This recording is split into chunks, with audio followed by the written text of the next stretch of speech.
If there's one sauce that has a reputation for being difficult, a sauce that strikes fear into the hearts of chefs everywhere, it's Hollandaise. Now Hollandaise, just like mayonnaise, is a fat and water emulsion.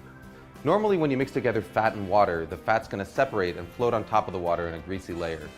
But the key to a successful emulsion is to break that fat up into droplets so tiny that they stay evenly dispersed, causing the liquid to thicken and turn opaque. Traditionally, the way that you do this is by whisking together egg yolks and lemon juice in a double boiler until they're hot and frothy, and then slowly whisking in butter in a thin and steady stream. As you whisk, the butter breaks into minute droplets, while the egg yolk acts as an emulsifier, helping to keep those droplets evenly dispersed and thickening the sauce. What you get is a creamy, smooth sauce with a rich texture and mild flavor that's perfect for vegetables, fish, and eggs. But there's a lot of ways it can go wrong. If you don't whisk fast enough, or if you add your butter too fast, the sauce will end up greasy and broken. If you don't cook your eggs enough, it won't thicken properly, but if you cook them too much, you end up with broken scrambled eggs.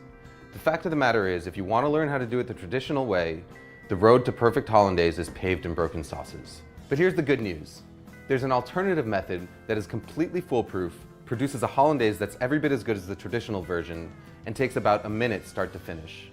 All you need is a small pot, a glass measuring cup, and a hand blender with a cup that barely fits its head.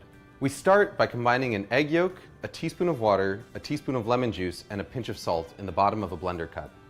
Next, we melt a stick of butter on the stovetop until it's completely hot and bubbling. It should register about 220 degrees Fahrenheit with an instant read thermometer. Pour that butter into a glass measuring cup. Now all we've got to do is stick the hand blender into the cup, start it running, and then slowly drizzle in our butter. As the hot butter hits the eggs, they start to cook. By the time you've added all of your butter, about 30 seconds later, the eggs are fully cooked and you've got a smooth, creamy, hot Hollandaise sauce that is completely indistinguishable from one made using the traditional whisking method. Hollandaise is at its best right when you make it, but if you want to store it, your best bet is to keep it in a small, lidded pot in a warm spot somewhere near your stove. Just make sure that you use it within a couple of hours. Food Lab signing out.